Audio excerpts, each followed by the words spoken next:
masaha y'igitondo Mira na Marie ni ababyeyi ba Benzo. Imyiteguro rero iwabo ibirimbanyije dore ko nyine baba bagiye gusabira umugeni Benzo. Bose rero baba bashyushye bari kunyuranyuranwamo, ndetse Benzo waba yashyushye kurusha abandi bose ati ko mutagira vuba, muragira ngo tuze kugera kwa databukwe nakererewe? Ibyo bintu rwose ntabwo byagaragara neza habe na gatoya. Mama we ati humura rwose mwana wanjye, ndi kwitegura vuba vuba maze tugende. Muri ako kanya rero telefone ya Benzo yahise isona, maze ahita asanga ni Shakira, sheri we wari umuhamagaye. Shakira rero yaramubajije ati mugeze hehe? Iwacu byashyushye, ubu abantu bose ndakubwiza ukuri bashyushye rwose, dutegereje ko muhagera. Benzo ati ntuhangayike rwose, ni iminota mikeya turaba tuhageze, gusa natwe twashyushye iwacu nyine nawe urabyumva, ababyeyi barifuza ko tugera iwanyu. Shakira ati nimubanguke ni ukuri. Benzo ati gusa nyine mbere y'ibyo byose umenye ko ngukunda kandi cyane. Shakira ati nanjye ndagukunda urabizi, uru rukundo rwanjye. Bavuye kuri telefone rero, maze mama wa Benzo ahita aseka ati mbabarira umbwire, ni wowe se ndi kumva utera imitoma umukobwa ingana utyo? Atuzi ko wakuze? Naho Benzo ati cyane mama, ati reka nkunda Shakira cyane, ati mba numva nyine ari igice cy'ubuzima bwanjye. Naho mama ati yego mwana wanjye, jya ubigenza utyo rwose, nushaka umugore uzamukunde n'umutima wawe wose, ntuzamuhemukire, kandi nyine uzamukundane n'ibyo byose, kubera ko buriya nta muntu nyine ubaho utagira inenge. Wowe rero uzakunde umugore wawe n'umutima wawe wose. Benzo ati mama urakoze cyane rwose kuba umbwiye ibyo bintu, gusa Shakira yagize amahirwe kuba nyine yarankunze akaba ari ngiye kumushaka, kubera ko nkurikije impanuro wagiye umpa ndabizi neza umuryango wanjye nanawitangira, umugore wanjye n'abana banjye nzabakunda kurusha ibindi bintu byose. Mama we ati yego mwana wanjye, uramenye rwose ntuzatererane umuryango wawe. Muri ako kanya rero papa wa Benzo yahise yinjira atari ko mudasoza ngo tugende, nabo batari ko turashoje rwose. Yahise rero yongera arasohoka ati nimubanguke ngiye kuba nicaye mu modoka. Mama rero wa Benzo yahise amubwira ati muhungu wanjye ndagukunda cyane kandi ndakwishimiye. Naho Benzo ati nanjye ndagukunda cyane mama, urabizi ko ngukunda kurusha ibintu byose. Benzo nawe yarahagurutse maze abagiye mu modoka kugira ngo mama we yitegure nyine maze asoze. Bariteguye bose rero maze bafata inzira bajya iwabo wa Shakira, dore ko nyine bari bashyushye. Uyu munsi wari uw'ibyishimo ku miryango yombi. Hanyuma rero binjiye mu nzu, mama wa Benzo niwe wari uri inyuma. Bakinjira rero Mira ndetse na Benzo bari imbere. Papa wa Shakira yitwaga Timeo akikubita amaso iyi famiye yatangiye kubabwira ati ndabishimiye, umuryango mwiza, ni karibu iwacu, twari tubategereje. Batangiye rero gusuhuzanya umwe ku wundi. Sinzi ukuntu rero mama wa Benzo akigerwaho yitegereje uyu mugabo, maze rwose ahita abona ni umuntu asanzwe azi. Yaramurebye ananirwa guhumbya, ariko arijima mu maso mu buryo bugaragara, ku buryo atigeze ajya no kumusuhuza. Yakomeje ahagaze inyuma y'abantu ari kumwitegereza. Nyamara Timeo papa wa Shakira we rwose wabonaga bisa nkaho wagira ngo ntabwo azi Marie ari we mama wa Benzo. Mama wa Benzo rero yakomeje kwitegereza maze bamara gusuhuzanya, ndetse rwose babaha ibyicaro. Abandi bose baricaye maze we asigara ahagaze. Hashize akanya agerageza kwicara, ariko rwose ubona adahari, ubona nyine ibintu byamurenze. Hanyuma rero papa wa Shakira yatangiye kuvuga ijambo ati ni karibu iwacu, turabishimiye. Ati ndishimiye rwose kuba umukobwa wanjye agiye kujya mu muryango wanyu, ni iby'igiciro, mba numva binshimishije cyane. Naho rero mama wa Benzo kwihangana byaranze, maze ahita ahaguruka yihuta ati ibyo ngibyo ntabwo bizigera bibaho, kubera ko umukobwa wawe ntabwo tuzigera tumushaka. Abantu bose bahise bahindukira maze bareba mama wa Benzo. Naho Shakira nawe yaratunguwe yibaza ibibaye. Ni nako Benzo nawe wabonaga rwose atunguwe cyane. Bose rero batangiye kwitegereza mama wa Benzo. Naho rero mama wa Benzo yakomeje ari kubwira nyine Timeo atari ko ni gute wifata ukigira nkaho utamenye, mbese wijijishije wigira nkaho nta cyabaye, ariko ufite umutima umeze nk'ibuye bingana bite? Ubwo nyine umugore wa Timeo yari ari kumwitegereza. Hano nta muntu n'umwe wari uri kumenya ibiri kujya imbere.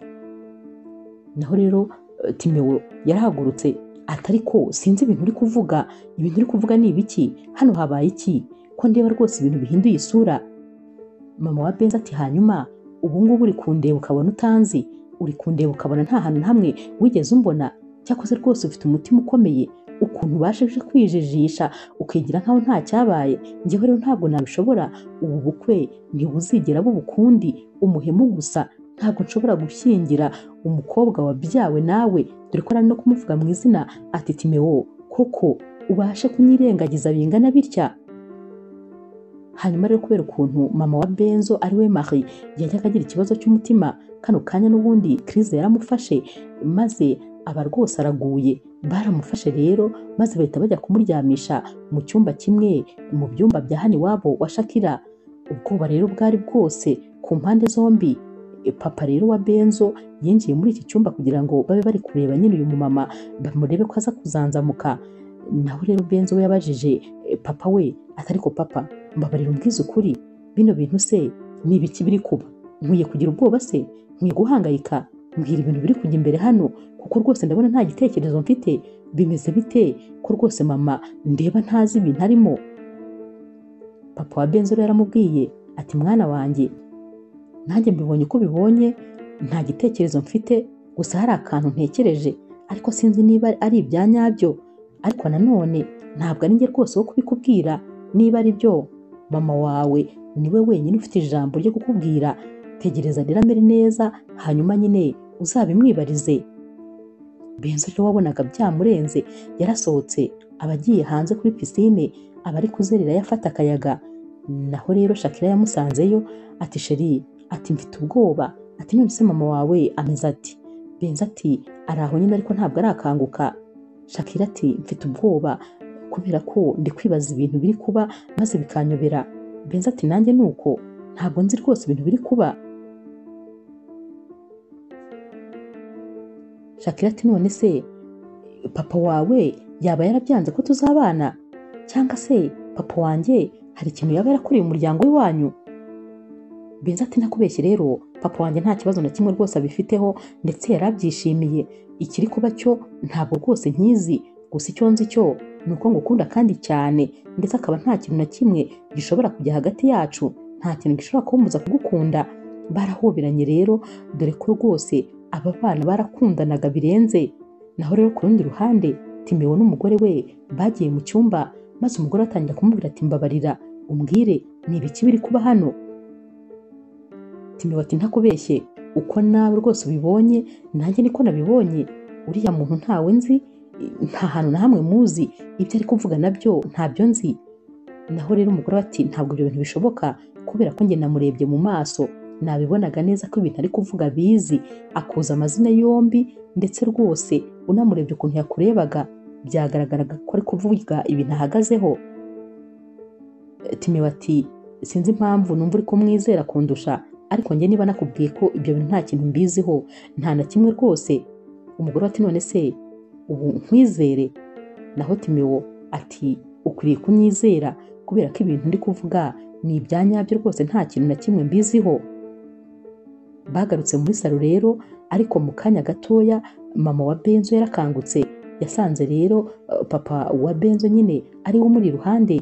Yahise amubaza ati hano turi ni hehe? Naho rero papa wa Benzo ati turi mu cyumba kimwe mu byumba by'iwabo wa Shakira. Uyu mumama yahise ahaguruka yihuta ati hoya nizere ko ubukwe butabaye, umuhungu wanjye ari hehe? Ntabwo nshobora gushyingira uyu mugabo, uko byagenda kose mpamagarira umuhungu wanjye. Papa wa Benzo wabonaga rwose yenda gusara ati humura nyine ntabwo ubukwe bwabaye, ariko tuza, urabizi ko ufite ikibazo cy'umutima. Hanyuma rero wikomeza rwose gukoresha imbaraga nyinshi, gerageza utuze, kubera ko rwose ubukwe ntabwo bwabaye. Bagarutse rero muri salo, maze mama wa Benzo yongera gutangira nyine kwibasira cyane papa wa Shakira. Ati Timeo, ati uri umuntu mubi, sinjya nkumenyera rwose, uri mubi, nari nzi ko ibi bintu byarangiye. Naho rero umugore wa Timeo ati ariko wakomeje kunkukira umugabo, ndakwihorera. Impamvu iyo ari yo yose waba ufite, nta burenganzira na bumwe ufite bwo kunkukira umugabo maze ukamwita ibyo ushaka byose, kuko ibyo uri gutekereza ntabwo ariko ameze. Ibyo uri kumwita uwo ntabwo ari we rwose, umugabo wanjye ni umuntu mwiza kandi kuva twabana nta na rimwe yigeze ampa impamvu yo kuba rwose namushidikanyaho, sinzi impamvu rero uri kumuvuga nabi bigezaho.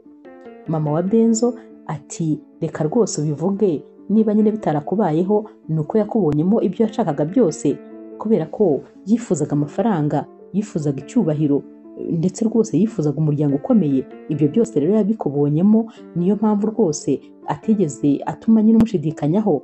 Gusa umenye ko rwose uyu mugabo mubana yakunze amafaranga kurusha uko yakunda umuntu uwo ari we wese. Yagize Imana rero ahura nawe, niyo mpamvu byose byakubereye mahire.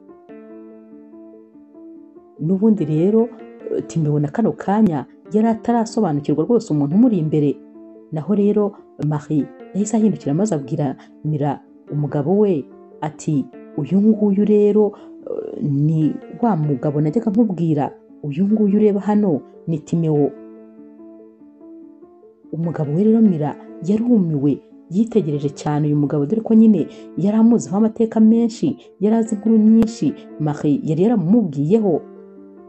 Marie rero yahise abicaza maze atangira kumubwira inkuru yabo ye ndetse na Timeo uko yagenze. Kano kanya Timeo nawe yari atangiye noneho kwibuka Marie. Baricaye rero bamutega amatwi maze atangira nyine kubabwira inkuru yabo ukuntu yagenze. Marie rero yatangiye kubabwira ati kera nkiri mutoya nari mfite abasore babiri banteretaga. Umwe rero yari Timeo, wari umukene cyane, nta kintu kimwe yari afite. Undi yari Lion, umusore w'ibogari ndetse wari ufite amafaranga menshi, iwabo bari abakire cyane. Hanyuma rero Lion umunsi umwe yaje kunsura maze mama rwose ambwira yuko ari we ngomba kuzashakana nawe kuko nyine ari uwo muri famiye yiyubashye. Gusa ntabwo namukundaga habe na gatoya. Nabwiye mama rwose ko ibyo ngibyo ntabishaka, nyamara hari hamaze iminsi haza abasore iwacu kuntereta ariko nkabyanga. Mama rero yaramaze kundakarira ambaza niba rwose nshaka kuzasaza ntashatse. Umunsi umwe rero mama wanjye yari yicaye hanze maze Timeo aza kundeba. Yari afite akantu k'agapaniye kari karimo imbuto zigiye zitandukanye. Yari abizi neza ko nkunda imbuto cyane. Yasanze rero mama hanze akimusuhuza, nahise mbyumva kuko nari ndi mu nzu maze nsohoka niruka. Nahise muhobera maze nyine mubaza amakuru, nishimiye ibyo yaranzaniye. Ntangira kwereka mama wanjye nireba rwose ibintu byose anzaniye imbuto zose nkunda, noneho harimo n'inanasi n'ukuntu nawe uyikunda. Gusa icyo gihe mama wanjye yaramurebaga rwose ukabona yamusuzuguye. Mama rero yahise amubaza ati hanyuma se uje kureba umukobwa wanjye? Naho Timeo ati yego rwose nje kureba umukobwa wawe. Mama yahise amubwira ati icara nta kibazo tuvugane niba uje kureba umukobwa wanjye. Timeo rero yaricaye maze mama wa Marie atangira kumubaza ati hanyuma se ufite gahunda ki ku mukobwa wanjye? Timeo rero yatangiye kumubwira ati umukobwa wawe ndamukunda n'umutima wanjye wose, hanyuma rero nifuza rwose ko yazambera umugore. Mama wa Marie yahise abwira Timeo ati hanyuma se urabona wazamutungisha iki, ko rwose ubona ko nawe nta kintu na kimwe wifitiye, byonyine no kwigurira imyenda ntabwo bishoboye. Timeo rero yabwiye mama wa Marie ati ariko uyu munsi nta mafaranga mfite rwose, ndakennye, ariko amafaranga nzayabona kandi rwose umukobwa wawe nzamufata neza. Ndabizi ko akunda ibara ry'umukara, nkibona amafaranga nzamugurira imodoka y'umukara nziza kandi nini, ndetse rwose namwe mbagurira inzu, nzabahindurira ubuzima, ntabwo muzongera kuba muri ubu buzima mwari murimo. Mama wa Marie yahise amubwira ati ibyo nyine uri kubivuga kubera ko ari inzozi zawe, ariko se mbere yuko uzabona ayo mafaranga uzajya uza kwa nyoko bukwe uzanye imineke n'amaronji koko? Timeo ati ariko ni ukuri mumbabarire rwose, ndamukunda cyane umukobwa wanyu kandi ntekereza ko urukundo ari rwo rwa mbere.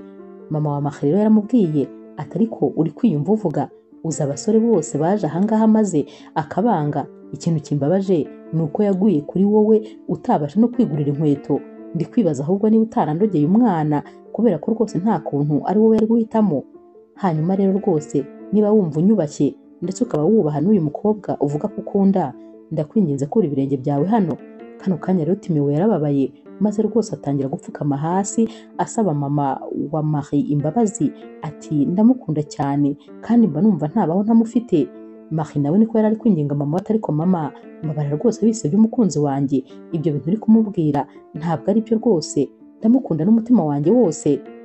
Mama we rero ntabwo yigeze abyumva, byarangiye yirukanye Timowo aramubwira ati kandi ntuzongere gukandagiza ibirenge byawe hano kubera ko ntabwo byashoboka, sinagushyingira umukobwa wanjye.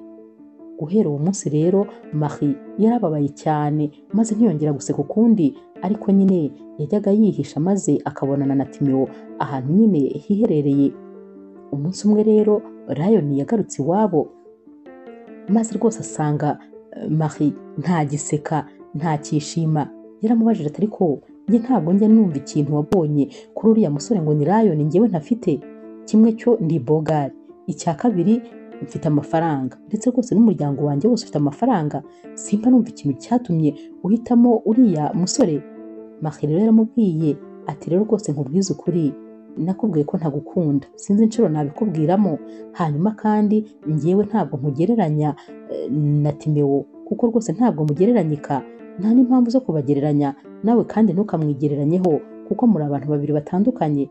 Ndamukunda n'umutima wanjye wose, nyamara wowe singukunda, nta nubwo nteze kugizegera ngukunda, ahubwo ni ukuri ndakwinginze rwose nanjye ndeka maze ushaka undi mukobwa mukundana. Biragaragara ko nta mukobwa n'umwe wakwanga, ariko ni ukuri umutima wanjye namaze kuwuha undi, mfite undi muntu nkunda cyane kandi nihebeye. Ubwo rero rwose wikomeza kurushwa n'ubusa, nta kintu kizabihindura. Ntabwo rero Lion yabyumvaga ukuntu rwose bamutera indobo maze bagakunda umusore udafite ikintu na kimwe, ntabwo ibyo bintu yabyiyumvishaga. Umunsi umwe rero umushuti wa Marie yaje kumusura maze aramubwira ati rwose ndabyumva ko rwose kubera urukundo bisa nkaho wihumye amaso, ariko ibintu mama wakubwira ni ibya nyabyo. Ni gute ukunda umuntu udafite ikintu na kimwe? None se utekereza ko muzajya mu giki cyangwa muzabaho gute? Marie yaramubwiye ati rero ntakubeshye, njye ibyo byose simbyitayeho, ntabwo nifuza umuntu wo mu rwego rwo hejuru, ndifuza nyine umusore tumenyeranye dukundana, wa musore unkunda nanjye nkabibona, wa musore nyine tuzajya twicara akansetsa tukabona umwanya wo kwiganirira tugatera story, uwo nguwo niwe nshaka kuko ndifuza kubaho mu munezero. Uyu mushuti yaramubajije ati hanyuma se niki kikubwira ko ibyo bintu bizahoraho? None umaze kugera mu rugo maze ibyo bitaga umunezero ukabibura, ugasanga wa musore umwanya wo kugusetsa ndetse no kukubwira amagambo meza ntawe afite, aho ntiwakwicuza kuba warabanye nawe kubera ko nta kindi kintu na kimwe cyaba gisigaye cyatuma umwihanganira. Marie rero yaramubwiye ati rwose wikurirwa wivuna kubera ko nkunda cyane Timowo kandi nyine niwe ngomba kuzashakana nawe tukabana mu bibi no mu byiza, byanze bikunze nta wundi musore nzigera nkunda, umutima wanjye namaze kuwuha Timowo, nta wundi rero nzigera nkunda. Uyu mushuti rero yaramubwiye ati ndumva rwose udakeneye guhinduka, ariko ni ukuri wakabaye rwose ukurikiza inama za mama wawe kuko njyewe ndumva ari inama nziza kuri wowe.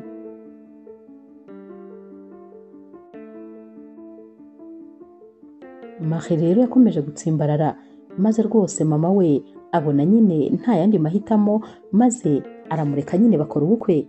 Hanyuma rero umunsi bakoze ubukwe bageze mu rugo nyine aho bagombaga kuba, maze Timowo atangira kubwira Marie ati ndagukunda cyane kandi noneho ngufitiye rwose imigambi myinshi kandi myiza.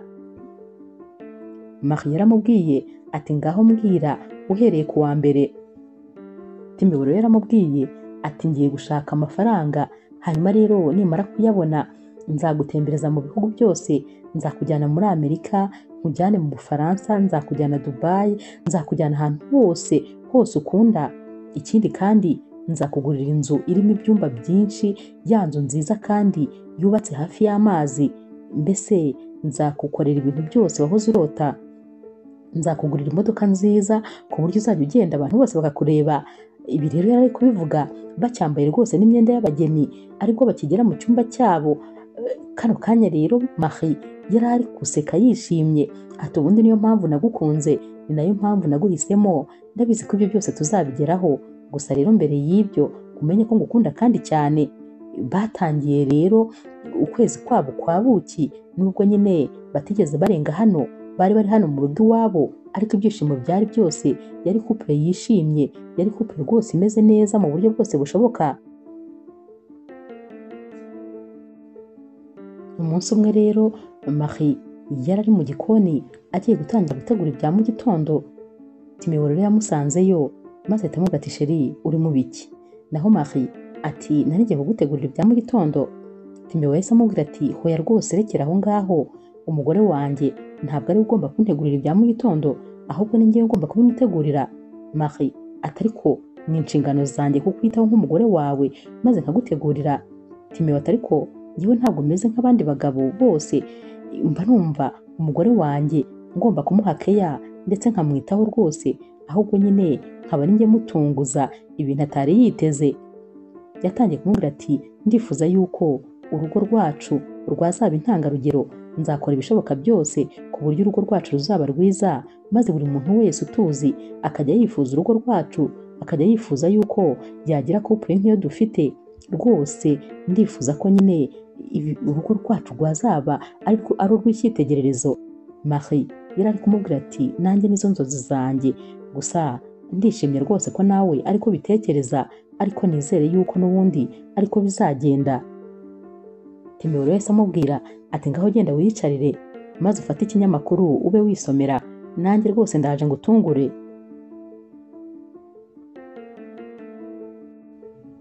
Nyuma y'umwaka rero couple ya Marie ndetse na Timewo ibanye neza cyane, ndetse rwose ari couple y'intangarugero. Umunsi umwe Timewo yagiye ku kazi, maze agezeyo nyine asanga rwose bamusezereye ndetse ntabwo bari baranigeze bamuteguza. Hanyuma rero uyu munsi yatashye ubona rwose yababaye, ubona yacitse intege. Akigera mu rugo rero Marie wari uri gutegura ameza yiteguye nyine ko umugabo agiye gutaha, akimukubita amaso yahise amubaza ati kubera iki umeze gutyo, kubera ko utishimye? Timewo ati noneho rwose byaturangiranye kubera ko natakaje akazi kanjye, sindi kwibaza uko tugiye kubaho, sinzi nyine uko nzabasha kukwitaho, nta n'ifaranga na rimwe mfite. Marie atari ko wihangayika, urabizi ko rwose usanzwe uzi gushakisha, bizagenda neza kuko byanze bikunze bimwe uzabirenga. Hari ibindi byinshi warenze, ibi ntabwo aribyo bizakunanira, ahubwo wowe nyine rwose wikwibabaza, wicika intege, wikumva ko rwose ubuzima buhagaze. Timewo ati ariko burarangiye, none se urabona nzakuraho akandi kazi? Marie ati uzakabona kubera ko uri umuhanga, ikindi kandi uri umukozi uzi gukora cyane, urumva waburiraho akazi? Njyewe ndakwizeye ko uzakabona ndetse rwose ugakomeza no kunyitaho ko wanyitagaho, ariko mbere y'icyo gihe nanjye nzaba nkora ibyo nshoboye kuko nanjye ndakora, nubwo amafaranga mpembwa ari make ariko tuzaba tuyakoresha nyine uko nguko ameze. Timewo rero yumvise ukuntu Marie ari kumuremamo icyizere, maze ahita amuhobera, dore ko rwose Marie atajyaga amuca intege habe n'umunsi n'umwe, yahoraga amubwira ko ari umugabo ushoboye kandi nyine nta cyamunanira. Hanyuma rero iminsi yakurikiye yari iyo guhiga akazi, nkaho rwose hari ahantu yagataye. Yabyukaga agenda akirirwa depoza ahantu hose, ariko ibisubizo yabonaga byabaga ari hoya. Byageze aho rero amafaranga rwose atangira kubashirana, ndetse bitangira gusa nkaho batagifite amafaranga yo kubatunga kubera ko ayo Marie yahembwaga yari make rwose. Umunsi umwe rero Timewo agiye kujya gushaka akazi mu gitondo, yarabyutse arambara, maze akoze ku tudewodora ngo yitere, yasanze rwose twose twarashizemo. Kubera ukuntu rero yasigaye agira umujinya wa hafi, yahise afata twa ducupa twose turambika hasi, maze atangira kutubyinaho kandi anasakuza cyane. Marie yinjiye mu cyumba maze yitegereje uyu mugabo, abona si we yashatse. Umujinya yari afite n'ukuntu yari ameze, yabonaga neza ameze nk'igisimba.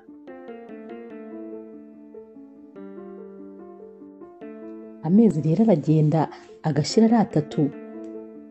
Timewo rero aragenda akiheba, maze rwose noneho imijinya ikiyongera. Yari asigaye avuga nabi, mbese za keya zose Marie ntazo yari akibona. Umunsi umwe rero yatashye n'ubundi yadepoje ahantu maze baramuhakanira. Yari afite umujinya mwinshi. Akigera mu rugo Marie yaramubajije tumeze neza? Timewo rero kubera umujinya yari afite yahise afata impapuro yari afite za CV nyine n'ibindi amadosiye yose yari afite maze atangira kuyacagagura ati yego meze neza dore uburyo mezemo neza. Yayacanaga umujinya mwinshi. Naho Marie ati kubera iki uri guca amadosiye yawe? Timewo ati nuko nta kintu na kimwe amariye, amezi arashize ari 3 narabuze akazi. Marie ati ariko amezi 3 ni make cyane, hari abandi bamaze umwaka 2, 5 birirwa badepoza kandi batarabona akazi. Timewo yahise ahindukira maze aramureba ati hanyuma se nanjye urashaka ko nzamara umwaka wose nta kazi mfite?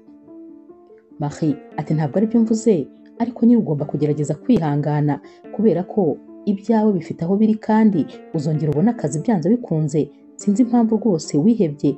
Timewo ati nta kuntu ntakwiheba, sinumva ukuntu aya mezi yose yashira nta kazi mfite, ndi kwibaza icyo naba narakoreye Imana maze kikanyobera.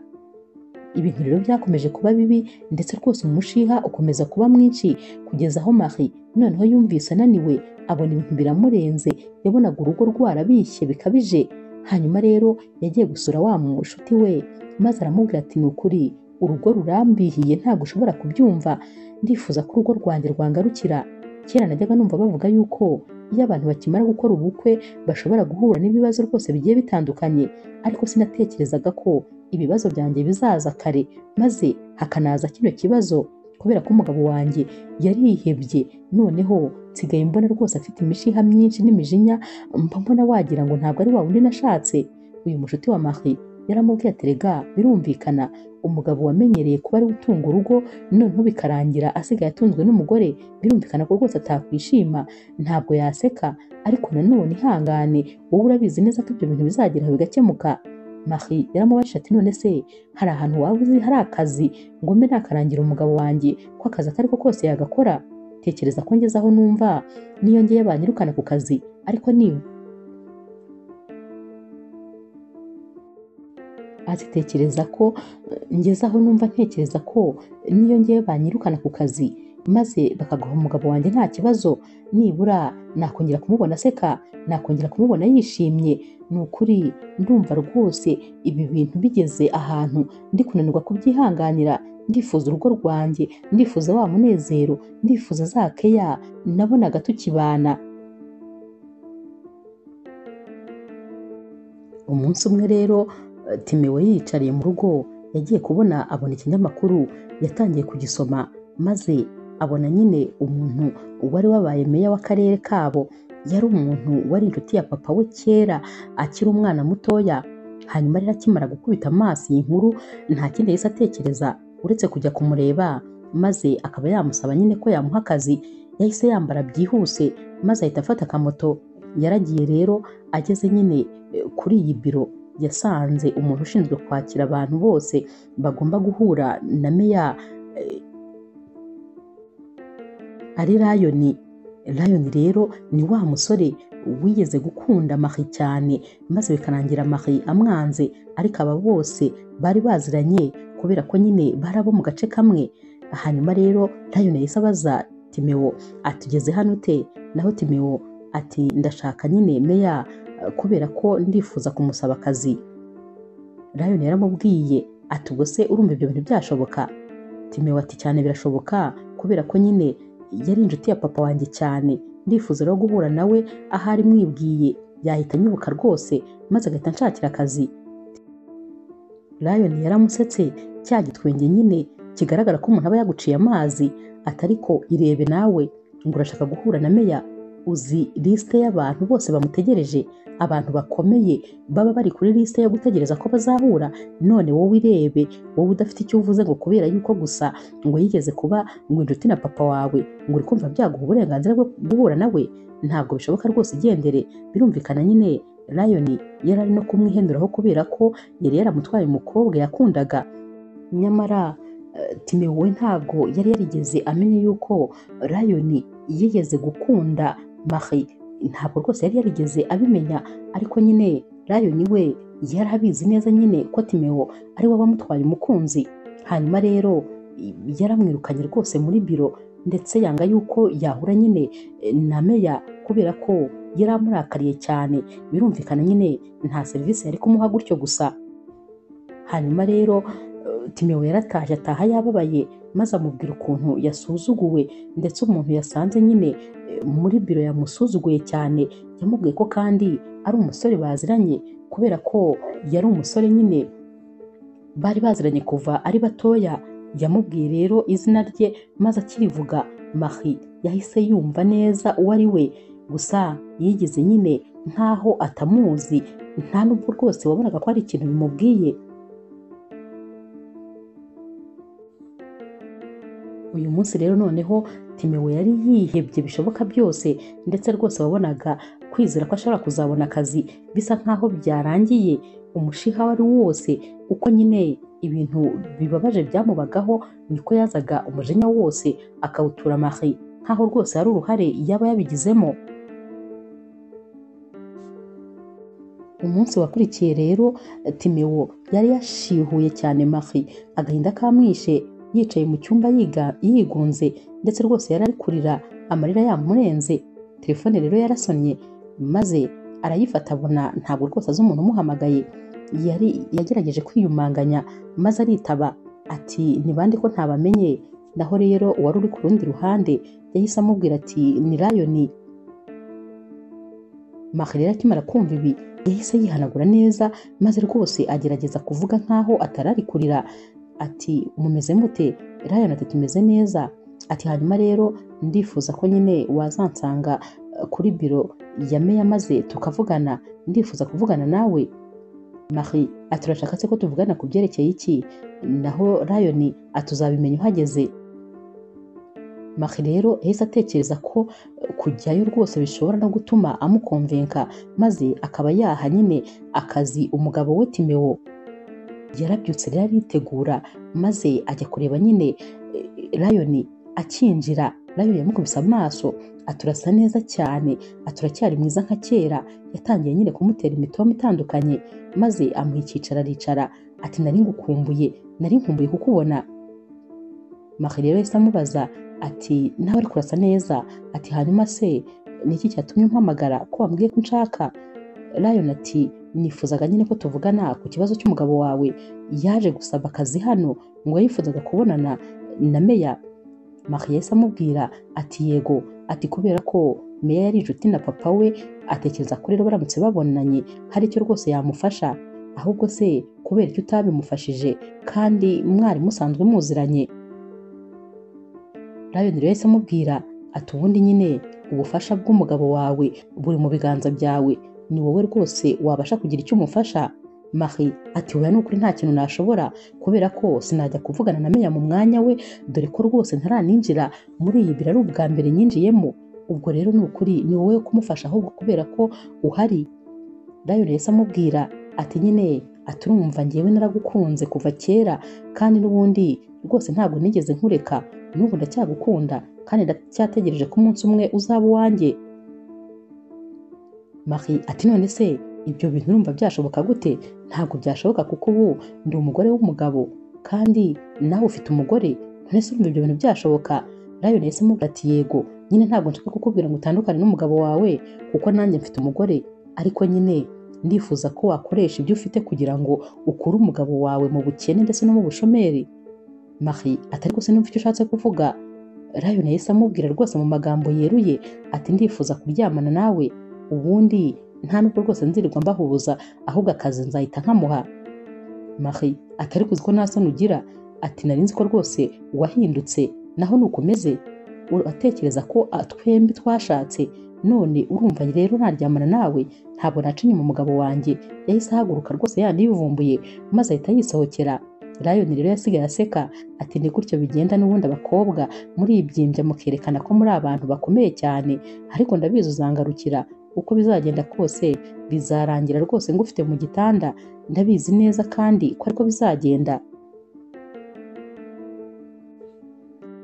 Marie rero ageze mu rugo yarihebye noneho, dore ko yabonaga nta kintu na kimwe cyoroshye. Nyamara niko kuri Timewo byakomezaga gufata indi ntera, dore ko noneho yari asigaye yiyahuza inzoga maze akanywa agasinda, akarara muri salo aryamanye n'ibicupa, akanga kujya mu buriri. Mbese Marie yari asigaye abona rwose habura gato ngo maze inzoga zizamwice. noneho amahane yari afite byo rwose byari urundi rwego.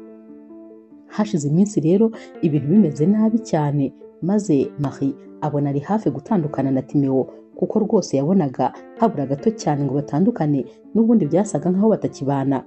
Hanyuma rero yabitekerejeho neza maze afata umwanzuro ugayitse wo kujya gukora ibyo Lion yari yamusabye.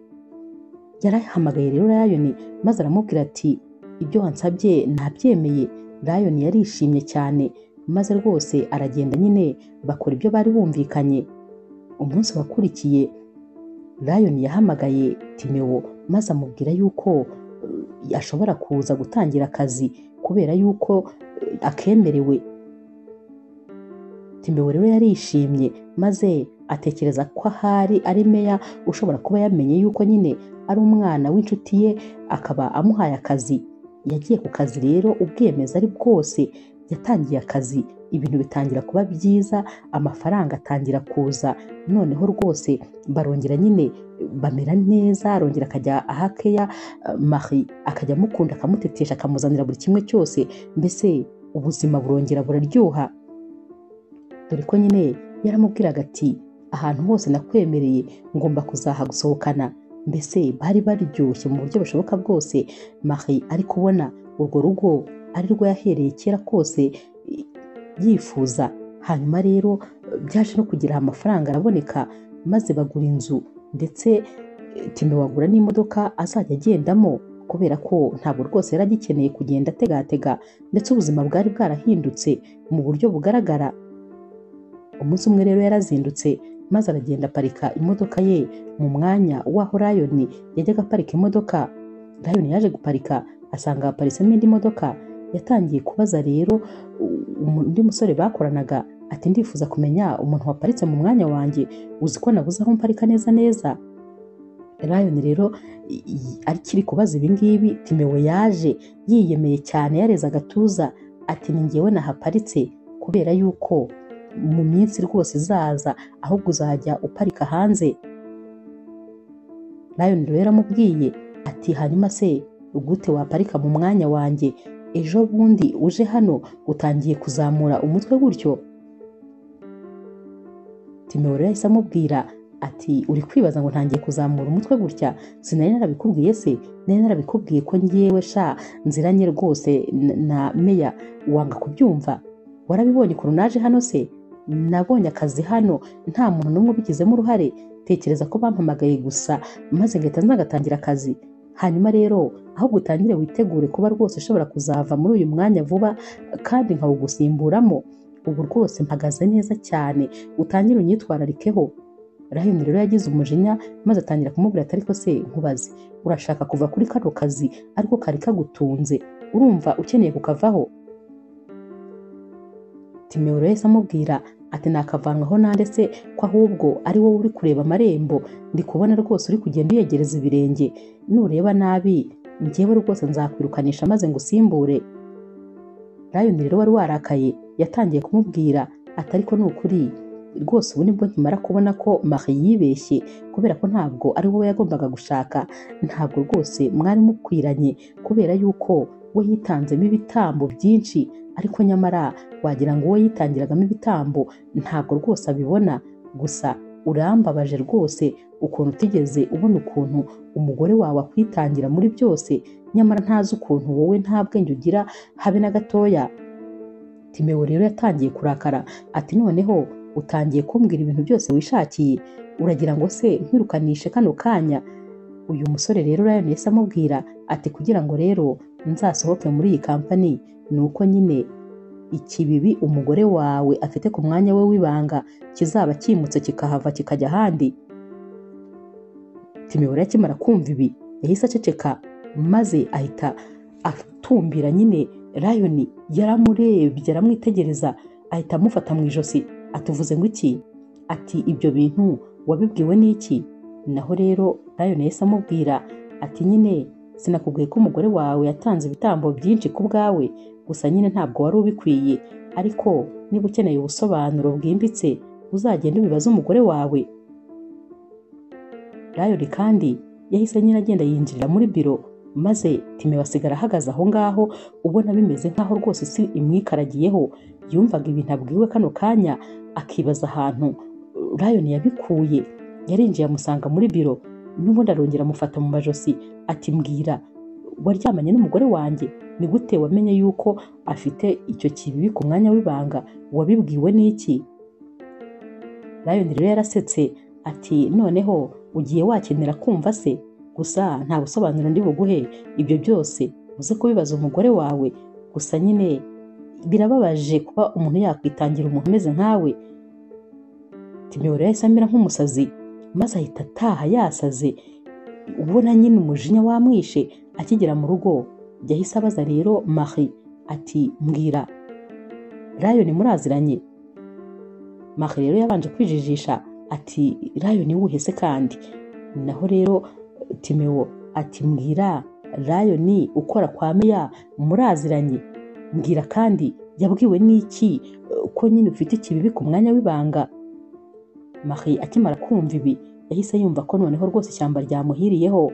Yahise yumva ko byose byagiye hanze.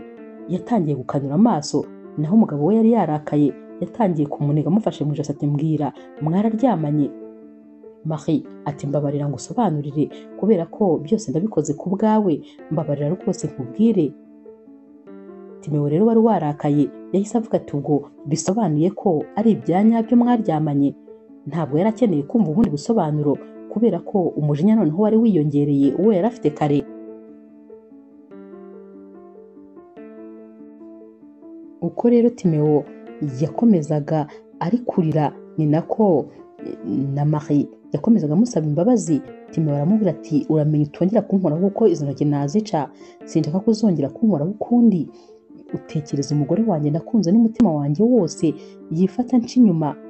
Icyo waba warabikoze ugambiriye icyo ari cyo cyose ntabwo rwose cyaguhesha uburenganzira bwo kunca inyuma.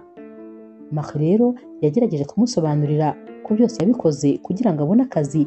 Naho Timewo ati ndeka ngakomeza nkibera umushomeri ko rwose ntacyo byari bintwaye. Marie atari ku kuntu wari umeze, nari nkeneye rwose kongera kubona umugabo wanjye, niyo mpamvu ibyo byose nabikoze. Timewo ati nakubwiye yuko impamvu iyo ari yo yose waba warabikoze idashobora rwose kumvikana, kubera yuko sinakwihanganira ko umugore wanjye hari undi mugabo waba waramukozeho. Ntabwo bishoboka rwose, nagukunze n'umutima wanjye wose kandi nagukunze uri uwanjye, ntabwo nigeze nifuza ko hari undi muntu twagusangira. Ubwo rero sinshobora kubyihanganira ibyo bintu. Nyamara guhera uyu munsi Timewo ntabwo yigeze yongera gusubira mu cyumba, ahubwo yagumaga muri salo akanywa inzoga yarangiza akaharara. Umunsi umwe rero yitegereje urutoki rwe maze abona ko nyine yambaye impeta. Yatekereje ibi byose ukuntu byagenze, maze ya mpeta ayikuramo arayijugunya. Yumvaga yaranze Marie n'umutima we wose, ntiyifuzaga kumubona, ntiyifuzaga kuzongera kumuvugisha ukundi, ndetse nta nubwo yari gufata no ku mafunguro yateguye. Mbese byasaga nkaho noneho bamaze gutandukana. Marie we yari yitungiwe n'amarira, yarariraga ijoro n'amanywa, kubera ko nyine uyu mugabo we ataragikeneye kumuvugisha, niyo yamuvugishaga yaramwihoreraga. Marie rero yamaze kwiheba, maze ahamagara wa mushuti we bakundaga kuganira ibintu byose.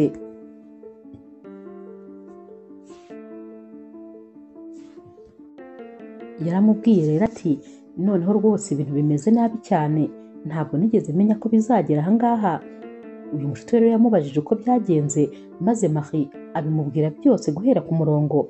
Uyu mushuti we yaramubwiye ati wakoze amakosa akomeye, ntabwo nyine ibyo bintu wagombaga kubikora, ariko n'ubundi byararangiye, nta garuriro rwose bigifite. None se ubundi uri kubona mu rugo bimeze bite? Marie ati ntakubeshye, ndabona noneho umugabo wanjye agiye kuzicwa n'inzoga, asigaye anywa agasinda ku buryo ubona yataye kontrole. Gusa nizere ko nta kintu kizaba ku rugo rwanjye, kubera ko sinazigera nibabarira. Ibintu byose nakoze nabikoze ku by'urukundo nakundaga umugabo wanjye, nabikoze kandi kugira ngo urugo rwanjye ndugumane, nitanze n'igitambo kugira ngo umugabo wanjye yishime, twongere tubane neza. Rero turamutse dutandukanye ntabwo rwose nazabishobora, ndumva hari nanjye naziyambura ubuzima. Uyu mushuti we ati ceceka wivuga ibyo bintu rwose, nanjye ndabizi yuko nubwo wakoze amakosa akomeye ariko wabikoze kubw'urukundo wakundaga Timewo. Hanyuma rero tuza ahari nyine bizagera aho bishire, ahubwo se yabibwiwe n'iki?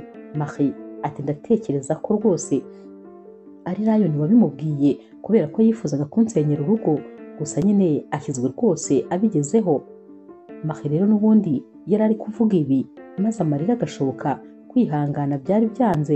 Yari ari kumubwira ati ni ukuri nkunda Timewo n'umutima wanjye wose, ntabwo rero nzi ko rwose nabasha kumubura. Uyu mushuti ati humura, ntabwo uzamubura, ndabizi ko bizageraho bigatuza. Ibintu rero byakomeje kuba bibi kugeza naho rwose iyo Marie yinjiraga mu cyumba kirimo Timewo yahitaga yisohokera kandi atamuvugishije. Yari asigaye noneho ava ku kazi maze agasanga Marie yashyashyanye yamuteguriye amafunguro. Marie nyine agahita amubwira ati ni karibu ku meza, nyamara Timewo nta nubwo yamurebaga, yahitaga amusunika maze agaca akigendera. Yaragiye rero amara iminsi myinshi ari uko ibintu bimeze, maze Marie atangira guhangayika ati ariko ubu umugabo wanjye ntazicwa n'inzara. Akamushyira n'ibiryo mu cyumba, akamwinginga ngo afate amafunguro, ariko Timewo akamwihorera. Noneho kubera ukuntu Lion yifuzaga kubabaza Timewo bya nyabyo, yageze aranamubwira ati burya bwose ntugire ngo rwose kuba uri hano meya aranabizi, nta nubwo azi yuko ubaho, ahubwo kano kazi ninjye nakaguhaye. Hanyuma rero urebye nabi ukanitwara nabi ninjye wakwirukanira. Ibi rero noneho byakomeje kubabaza Timewo cyane, ariko nanone akumva ntiyava kuri kano kazi kuko ntabwo yifuzaga gusubira uko yari ameze mbere. Ariko nanone yatekereza ibyo umugore we yakoze, akumva rwose ntabwo akeneye no kumureba mu maso. Umunsi umwe rero Marie yaratashye avuye ku kazi, maze ageze muri salo asanga ku meza hariho urupapuro. Yararufashe rero ngo arusome, maze asanga Timewo yamwandikiye ko rwose yigendeye kandi atazigera yongera kugaruka hano. Marie akimara gusoma runo rupapuro yaketse ko hari ari imikino. Yarirutse ajya mu nzu kugira ngo ajye kumushaka mu cyumba, ariko aramubura. Arebye rero aho babikaga imyenda, asanga imyenda yose ya Timewo nta n'umwe rwose ukirangwamo. Akimara kubona ibi byose yahise rwose agwa igihumure kubera ukuntu yarananiwe kubyakira. Nyamara hano ni naho yahise atangirira kugira indwara y'umutima, dore ko nyine guhera uyu munsi iyi ndwara rwose yatangiye kubana nayo. Hanyuma rero hano hantu yari yaguye, wa mushuti we niwe waje kumureba, maze aje mu rugo aramushaka ariko aramubura. Yaramuhamagaye inzu yose aramubura, ariko nyamara kuri salo yari yasize hafunguye kubera ko yinjiye yihuta ntiyafunga. Uyu mushuti rero yakomeje ajya kumureba nyine mu byumba byose, maze agiye asanga Marie yaguye igihumure. Yaramufashe rero amujyana kwa muganga, maze muganga ababwira yuko bagomba kuzajya bitwararika bakamurinda ibintu byose bishobora gutuma nyine yagira ikibazo, kubera ko umutima umunsi umwe ushobora kuzamuhagararana. Uyu mushuti we rero yamugumyeho, maze Marie akangutse uyu mushuti we yamubwiye ibintu byose byamubayeho. Marie yahise amubaza ati mbwira yuko Timewo atagiye, nicyo kintu cyonyine nifuza kumva. Mushuti we yaramubwiye ati rero rwose gerageza wiyakire, ibyo byo niko kuri kandi ntacyo twabihinduraho. Yamaze kugenda, ariko nanone ntabwo bivuga ko ugomba kwiyambura ubuzima. Nubwo adahari ariko ugomba gukomeza ukabaho. Marie rero kwiyakira byaranze, baratashye bajya mu rugo, maze wa mushuti we kuko n'ubundi yari afite urugo nawe yagombaga gutaha. Hanyuma rero akajya amuzanira ibyo kurya.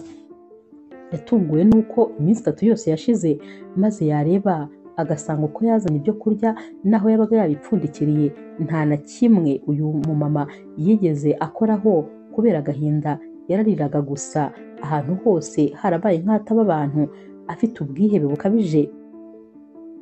Umushuti rero amubwiye ati nyamara ibi bintu ntabwo ari byo, niba rwose Timewo yaragiye ntabwo bishatse kuvuga yuko nawe ugomba kwiyahura. Marie yaramubwiye ati ndumva ntagikeneye kubaho kubera yuko ibintu byose nabikoreye Timewo, none dore icyo anyituye, naremeye nditanga, nkora amakosa ntari kuzigera nkora mu buzima. Noneho ukuntu ntigeze nkunda n'umunsi n'umwe Lion, n'ukuntu nakoze kiriya gikorwa, none dore rwose ikintu Timewo yampembye. Ndi kumva mfite agahinda, ntabwo ndi kwiyumvisha yuko yaba yaragiye kandi ntazongera kumubona ukundi.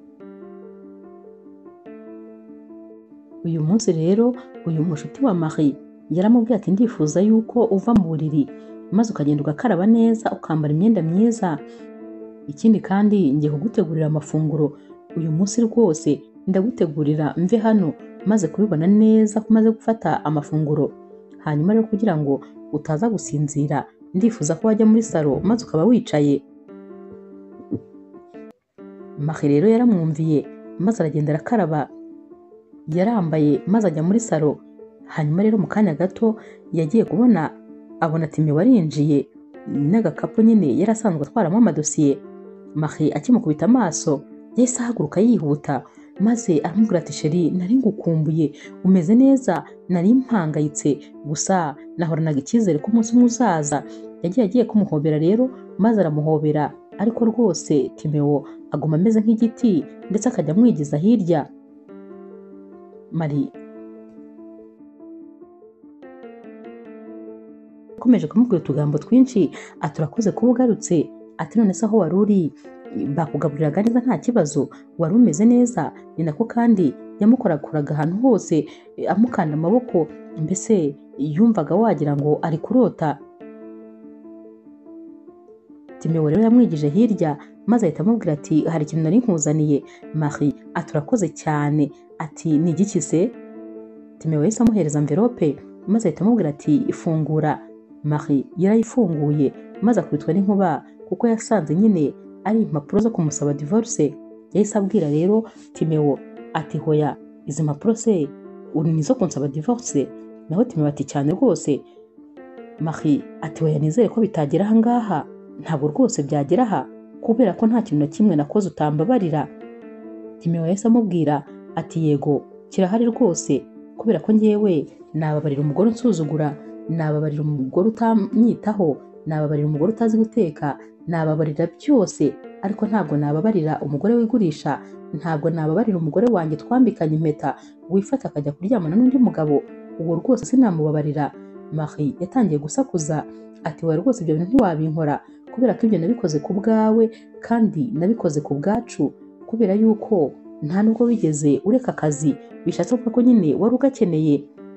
Timeo ati yego rwose ndabyemera ko ari wowe utumye ngera aho ngeze aha, ariko nanone sinakwihanganira gutekereza ko waryamanye n'undi mugabo, ntabwo rwose bishoboka, sinabikubabarira kandi sinzigera mbikubabarira. Marie ati ariko ni ukuri sinzi impamvu rwose utumva yuko nabikoze ku bwawe, sinzi impamvu utumva ko nabikoze ku bwacu, sinzi impamvu rwose kumbabarira utabishobora. Timeo ati ntabwo bishoboka, ntabwo rwose nzigira nkubabarira habe n'umunsi n'umwe. Yahise amusunika n'ubundi rero kubera ko Marie yari yapfukamye amufashe amaguru, yaramusunitse n'ubundi ahita yisohokera. Hanyuma rero Marie yararize avuza induru cyane maze wa mushuti wari uri mu gikoni yaje yiruka atazi ibibaye, ahageze ati bigenze bite? Marie rero yahise amutungira urutoki za mpapuro aho yari azirambitse. Uyu mushuti we yaraziteruye maze agitangira gusoma nawe rwose yumvise akubiswe n'inkuba. Yaramubwiye ati ibi bintu ntabwo bishoboka, ati none se Timeo wavuye hano? Naho rero Marie ati yego tekereza ko ashaka ko dutandukana. Noneho yararize arira nk'agahinja. Agahinda rero kari kose, noneho rwose nta nubwo uyu mushuti wa Marie yabashaga kumwihanganisha kubera ko yari ababaye birenze. Gusa nyine iminsi uko yagiye ishira yagiye abasha kwiyakira buhoro, ariko nanone ntabwo yigeze abasha kwibagirwa uyu musore. Hanyuma rero umunsi umwe yari yiyicariye nyine muri salo ari kwirebera amakuru, maze agiye kubonabona mu makuru bari kuvuga yuko uyu bakundanaga Timeo ubu ngubu ari mu rukundo n'umwana wa Meya ndetse bagiye gukora ubukwe, ko kandi abasitari bose ndetse n'abantu bazwi mu gihugu bose bari batumiwe. Bwari ubukwe nyine buzaba burimo abantu bakomeye gusa. Kano kanya rero Marie acyumviye inkuru yabaye nkaho n'ubundi wagira ngo rwose aguye muri koma, kubera ko noneho yabonye ko ibi bintu birangiye. Yararize n'ubundi nk'agahinja nyine nk'ibisanzwe. Iyi minsi rwose yarabayeho nabi, yarabayeho mu gahinda gusa. Igihe cyarageze rero n'ubundi nyine bikorera ubukwe bwiza cyane rwose baryoshye. Hanyuma rero umunsi umwe nyine Marie yari yicaye hano mu rugo, maze agiye kubona abona Timewa yinjiye yambaye neza cyane, ari kwihungiza ku mazuru nk'aho rwose yinjiye ahantu hari imyanda. Yahise rero abwira Marie ati ariko se ibi byose ubu bikora kubera iki? Marie we yari yishimye wagira ngo azi yuko umugabo we agarutse, kandi yari abizi neza ko bamaze gutandukana ndetse umugabo we yashakanye n'undi muntu. Timewa yahise amubwira ati narinje kugira ngo njye nawe twumvikane. Marie ati ariko se kubera iki kuko wankora ibi bintu? Timewa ati ariko urabizi byararangiye, njye nawe twaratandukanye ndetse rwose urabizi ko mfite n'umugore. Hanyuma rero nari nkuzaniye iyi sheke, nta mafaranga ariho, ndifuza ko wakwandikaho amafaranga ayo ari yo yose ushaka, maze ugakora ibyo ushaka ubundi ukanyibagirwa burundu ndetse rwose nkaguhindurira ubuzima. Marie yaramubwiye ati none se urumva wifuza kungura kugira ngo umpe amafaranga maze nkwibagirwe? Ntabwo byashoboka kuko njye naragukunze bya nyabyo, gusa ikintu cyambabaje ni uko wananiwe kumbabarira, kandi nyamara yaba ari wowe wakoze ibyo nagukoze njyewe nari kuba narakubabariye. Timewa rero yaramubwiye ati ntabwo bishoboka, sinshobora kuzakubabarira, ndetse niba hari umuntu nanga kuri iyi si ni wowe. Narakwanze n'umutima wanjye wose, ntabwo rwose nari kubasha kongera kubana n'umugore nzi neza ibintu yankoreye. Gusa nyine ndifuza kuguha amafaranga nibura nyine ukagira ubuzima bwiza, naho rwose ubu mfite umugore nkunda, wowe narakwibagiwe, nawe gerageza unyibagirwe. Yamuhereje rero iyi sheke. Marie ahita amubwira ati nta mafaranga yawe nshaka, nta nubwo nzigera nyashaka. Timewa rero yaramubwiye ati niba ntayo ushaka ntuzandenganye rwose, ntuzagire ngo sinigeze na rimwe nshaka kugufasha. Marie ati icyo nari nkeneye yari wowe, rwari urukundo rwawe. Ibintu byose nakoze nabikoraga kugira ngo ntatakaze urukundo rwawe. Hanyuma rero wowe kubera ko wabonye ubuzima ukabona ibyishimo byawe, nta kibazo rwose, igendere, ubwo uzabihe nyine uwo ukunda, naho rwose njyewe nta mafaranga yawe nkeneye, sinzigera nanayakenera. Timewa koko yahise yisohokera, maze Marie yahise yongera nyine agwa muri koma bya bindi bye, dore ko buri gihe uko yabonaga Timewa cyangwa akumva amakuru ye yahitaga agwa muri koma. Kano kanya rero Marie ahita nyine yongera agasubira muri ya nkuru nyine yari kubabwira, ahita ababwira ati ibyo byose maze kubabwira niko byagenze, nibyo uyu mugabo yankoreye mureba hano. Noneho nyine ubwo tuba twongeye gusubirana none bicaye muri ya saro yo kwa Timewa, aho nyine bari baje gusaba umugeni. Abantu bose rero bari bumiwe. Umugore wa Timewa yari yarakaye ati ntabwo bishoboka ko wakora umuntu ibintu bimeze bityo, ukuntu wijijisha kuvuga ngo ntabwo muzi. Naho Timewa ati ntabwo namwibukaga kubera ko nari naramaze kumwibagirwa, ntabwo rwose ibyo bintu nkibitekereza, hashize imyaka myinshi. Shakira rero wari umaze kumva ibi byose yari yikoreye amaboko, ntabwo yumvaga ko papa wamubyaye ariwe bakora ibi bintu. Abashyitsi bari aha nabo bari bumiwe ukuntu uyu mugabo nta mutima agira. Naho rero Marie yarahindukiye maze aramubwira ati niyo mpamvu ntashobora kugushyingira umuhungu wanjye, ntabwo rwose twashaka muri uyu muryango, ndetse rwose nta nubwo nifuza kuzongera kukubona ukundi.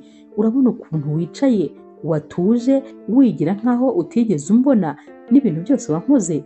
Gusa Imana yangiriye neza kuba yarampuje na Mira, kuko niwe wampojeje amarira, no kuba nkiriho uyu munsi meze neza ni ukubera we. Ibibazo byose nagize byari ukubera wowe, kurwara umutima n'ibindi bibazo byose nabitewe nawe. Yumvise rero ahari nta magambo ahagije afite yo gukomeza kuvuga, maze ahita ahaguruka yabwiye rero abo bazanye ati twitahire.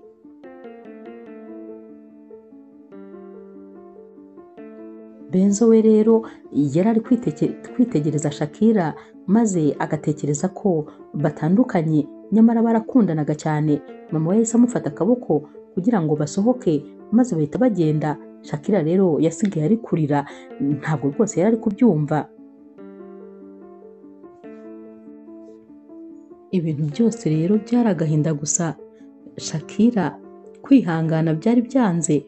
Naho rero papa we na mama we bagiye mu cyumba, maze mama wa Shakira abwira Timewa ati ariko ni ukuri uri inyamaswa, wakoze amakosa rwose, ntabwo wagombaga gukora biriya bintu.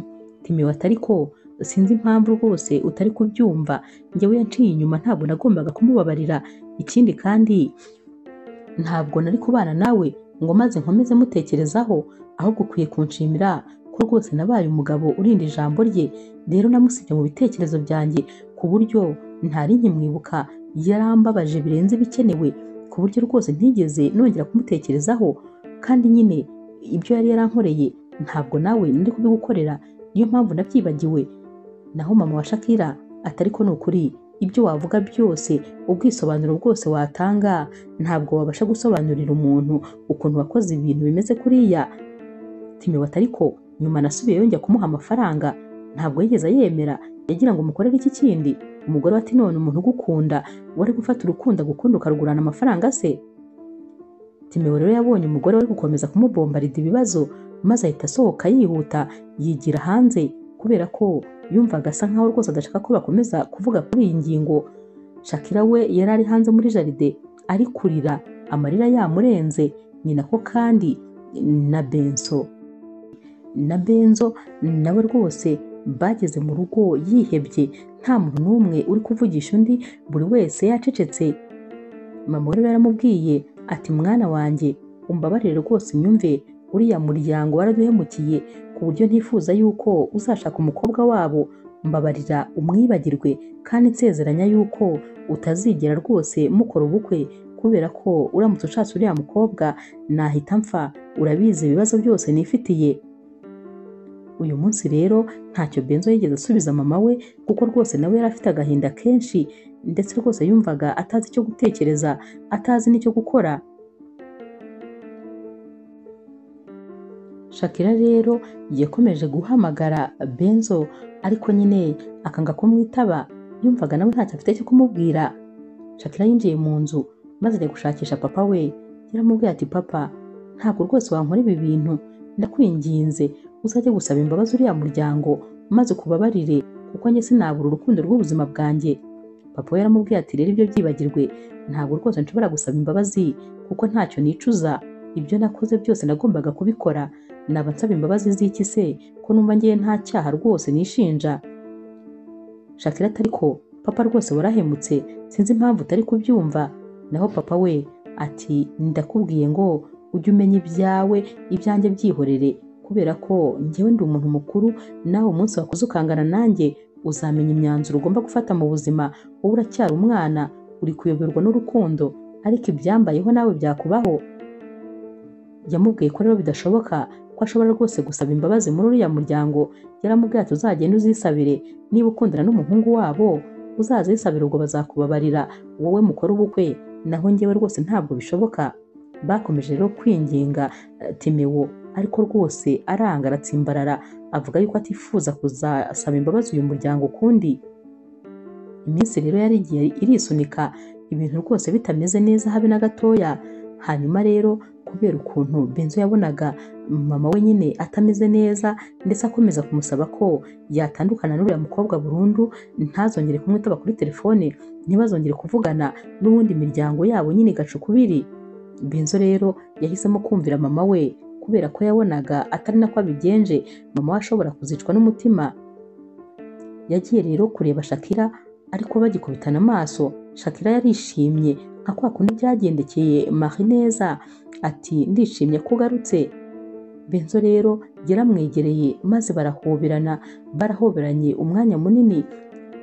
Shakira ati nari ngukumbuye cyane. Benzo ati nanjye nari ngukumbuye, ariko nanone nje kukubwira inkuru mbi. Nasanze rwose iby'urukundo rwacu bitagomba gukomeza, ntabwo rwose tugikoze ubukwe, kubera ko ntabwo nasuzugura mama wanjye, sinifuza kumubura.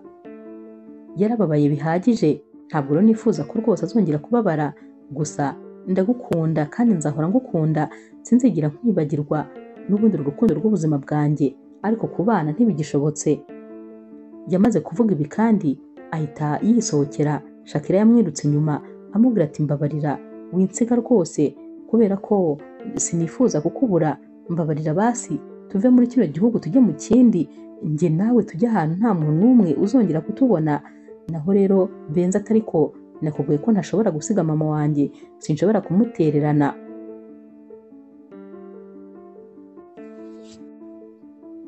Iminsi rero yaragiye irisunika, bose nyine agahinda ari kose. Umunsi umwe rero Shakira yamenye yuko Marie mama wa Benzo arwaye kandi ari mu bitaro. Hanyuma rero yigiriye inama yo kumusangayo maze akajya kumusaba imbabazi. Yafashe rero ikintu cy'icyapa kinini maze yandikaho amagambo rwose yari ateye emosiyo ati mubyeyi mwiza, ndagusaba imbabazi kandi ndazisaba mu mwanya wa papa ndetse n'umuryango wanjye wose. Njyewe nkunda Benzo ndetse nawe ndagukunda nka mama wanjye. Ndakwinginze wibagirwe ibyo papa yagukoreye, wibagirwe buri kimwe cyose maze umubabarire ku bwanjye. Iki gipankarite rero yakinjiranye kwa muganga akimanitse maze aragenda ahita ahagarara mu muryango w'icyumba mama wa Benzo yari aryamyemo. Mama wa Benzo sinzi ukuntu yarebye maze abona uyu mukobwa arahagaze n'iki gipankarite cyari cyanditseho amagambo menshi rwose yo gusaba imbabazi, ndetse uyu mwana yari ari kurira amarira ari gushoka ku matama. Mama wa Benzo akimukubita amaso impuhwe za kibyeyi zaraje maze ahita amwereka ikimenyetso nyine amurembuza ngo aze amwegere. Shakira rero yaraje aramwegera maze mama wa Benzo ahita amuhobera. Yaramubwiye ati mwana wanjye urakoze rwose kubw'uyu munsi, kubera ko bitumye menya neza yuko ntagomba kukuziza icyaha kitari icyawe. Urakoze gusaba imbabazi, nubwo papa wawe ntamubabarira ariko nibura wowe ndakubabariye kandi rwose ndakwakiriye mu muryango wanjye. Yakomeje kumushimira rero ukuntu ateye intambwe ndetse rwose akagira nyine ubutwari bwo kuza kumusaba imbabazi ibyananiye papa we. Shakira yarishimye maze ahobera uyu mubyeyi. Yaramubwiye ati guhera uyu munsi uzamenye ko rwose uri nka mama wanjye wa kabiri. Nkunda Benzo, sinshobora kwihanganira kumubura. Ndagukunda n'umutima wanjye wose kandi nawe ndagukunda ndetse ndakumva cyane. Ibyo papa yagukoreye ntabwo rwose bibabarirwa ariko nibura mubabarire ku bwanjye.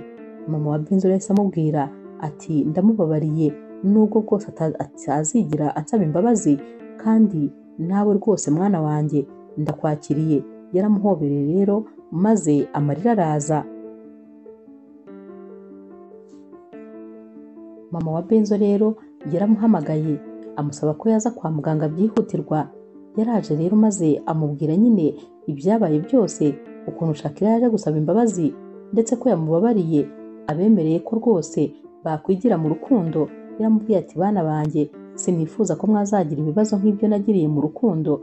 Murakundana by'ukuri kandi rwose ndabifuriza ko mwakomeza gukundana ndetse mukazanakora ubukwe.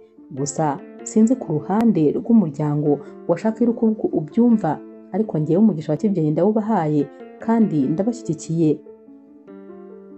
Barishimye rero maze Benzo ndetse na Shakira barahoberanye, bibagirwa ko bari kwa muganga. Ibyishimo byari byabarenze, bari kujya bahoberana maze bakabyina bafatanye bazenguruka, byabarenze. Mama wa Benzo rero yarishimye kubona ko umwana we wari umaze iminsi adaseka akanezerwa, uyu munsi noneho yongeye kwishima ndetse akaba ari guseka.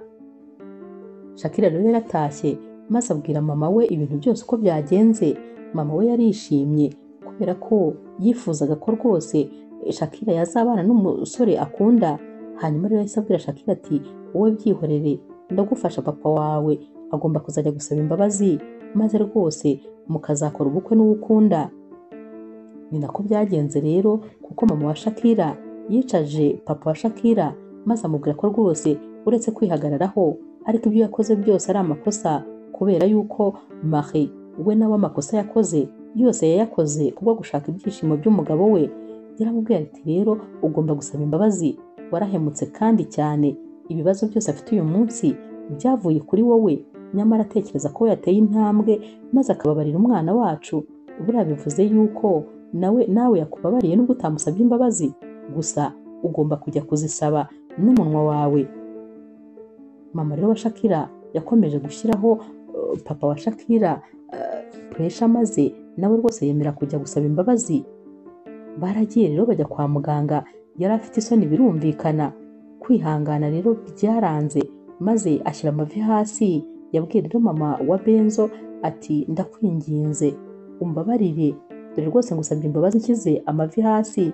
umbabarire ibintu byose nagukoreye, naraguhemukiye, nubwo ahubwo ntigeze ntekereza yuko naguhemukiye, ariko kuri uyu munsi nibyo rwose nabitekerejeho neza maze nsanga narahemutse. Gusa umbabarire ndakwinginze, ushaka umwanya mu mutima wawe maze rwose umpe imbabazi. Mama wa Benzo rero yaramubwiye ati narangije kukubabarira, umunsi umwana wawe aza kunsaba imbabazi narakubabariye rwose nta kibazo, ndetse abana nabahaye umugisha. Papa wa Shakira rero yaraje yigira hino y'igitanda cyo kwa muganga nyine, maze amukora mu ntoki ati murakoze cyane. Aba bombi rero baratashye maze imyiteguro y'ubukwe iratangira. Noneho imiryango yombi yari yiyunze, ndetse rwose nta kibazo na kimwe cyari kigihari kubera ko buri wese yari afite famiye ku ruhande rwe. Ibintu noneho byari bimeze neza. Nyuma y'iminsi mike rero Benzo ndetse na Shakira bakoze ubukwe bwiza cyane, bwari bwitabiriwe n'abantu benshi, bwari ubukwe bw'ibyishimo, bwari ubukwe buri muntu wese yarebaga akavuga ati ubu bukwe nibwo bw'inzozi zanjye. Mama wa Benzo rero ibyishimo byari byose, yagiye guhobera Shakira maze ahita amubwira ati mwana wanjye ndagukunda cyane rwose nk'umukobwa wanjye, kandi wumve ko nzakuba hafi muri byose, ndakwakiriye, ndetse umuhungu wanjye aragukunda cyane nawe ndabizi azagutetesha, humura rwose nta kibazo uzigera ugerera mu muryango wacu. Ni nako kandi n'abo mu muryango wa Shakira bari bari guhobera Benzo maze bakamubwira ko bamwakiriye mu muryango wabo. Byari ibintu bishimishije cyane. Benzo rero we yabwiye Shakira ati mukunzi, twanyuze mu bikomeye ariko urukundo ruratsinze, ndagukunda n'umutima wanjye wose, sinzigera nkubabaza, sinzigera rwose ngutenguha habe na gatoya, nzagukunda ubuziraherezo kubera ko uru urukundo rw'ubuzima bwanjye.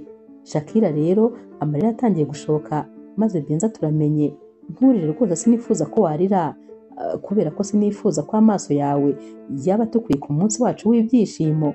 Shakira yahise aseka ari no kurira maze ahita abwira Benzo ati nanjye ndagukunda cyane, wumve ko niba hari umunsi w'umunezero ari uyu nguyu twemeranyijwe ko tugiye kubana akaramata. Aba bombi rero barahoberanye maze abantu bose bakoma mu mashyi. Inkuru yacu y'urukundo rero naho tuyisoreje. Mwakoze kuyikurikira. Niba ukunda inkuru z'urukundo zica kuri Zasha TV, ntukagende udakoze subscribe, like, share na comment. Ni inkunga ikomeye kuri twebwe. Ndabakunda cyane rero nk'ibisanzwe.